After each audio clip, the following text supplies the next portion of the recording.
If you want to raise human safety to the very top of the tree and say that is the absolute overriding factor, you're going to create an environment that's very different to the one we live in now. Both the natural environment, but also the socio-political environment, the society we live in will be very different. And I think you can draw an analogy with motorcycle riding. Right? Lots of people would say it's far too dangerous and would never do it, and that's fine, they don't have to. And lots of other people go, sure, it's dangerous, it's far more dangerous than driving a car, but it's good fun and it's cheap and there are a whole lot of benefits in it, and I choose to exercise my right to have those benefits. Now, the motorcycle rider who then goes off and dies in a motor vehicle accident doesn't mean there's been a policy failure. So equally, we need to live in regional Australia. We don't want everybody to live in Melbourne and Sydney. And what we have to accept is that the presence of fires and floods, even tragic, fatal ones, doesn't necessarily represent a failure. Our thesis is that that's a matter for community debate. That's part of this whole development of shared responsibilities. People have to ask, what is the costs they're willing to bear for the society they want to live in?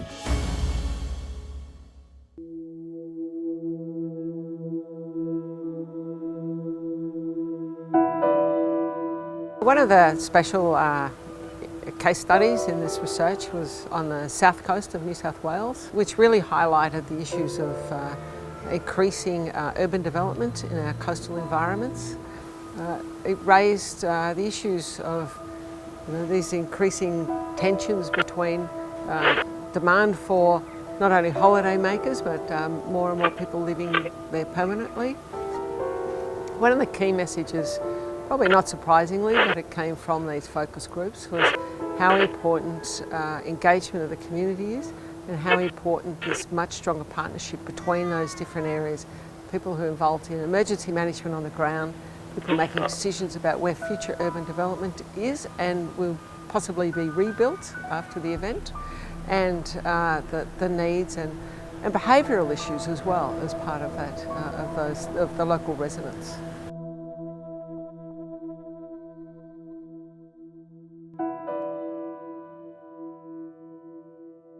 We talk about shared responsibility often as we need to do something or they need to do something, so we focus on the end result.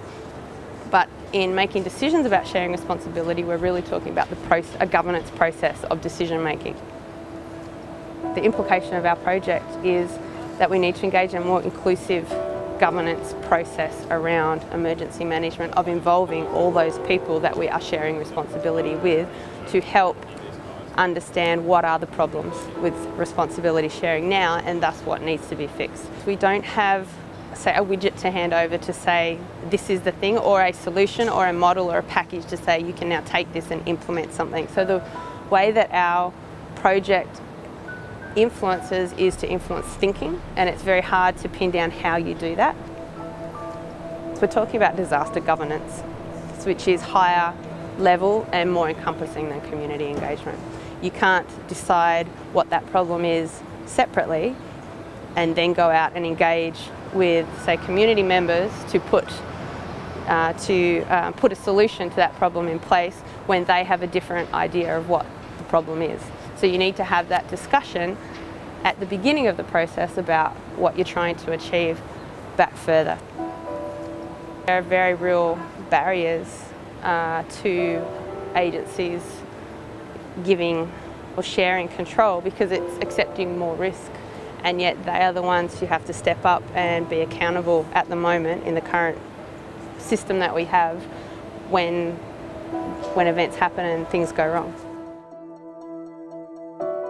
I think that some of the legislation in Australia can actually be tailored as a result of the Bushfire CRC research to actually identify more clearly what the objectives are by the community and government, and to give a clearer and a better picture for the emergency services as to what actually defines a successful outcome. We may need to trade off property loss to save life, for instance, and that may be a particularly desirable outcome if the community has thought about it beforehand and has agreed that they would rather see no loss of life at the risk of losing some property. And they're the sorts of issues that we're dealing with through this Bushfire CRC research. I think the national strategy is pointing out what we want is informed communities who understand their own risk. We don't yet know, though, how much we're prepared to let people live with that risk and make choices that governments would prefer they didn't make. That's the debate that's sort of hidden in the national strategy or behind the national strategy, but I think that's the debate that's got to be had. And until you have it, the legal response becomes problematic.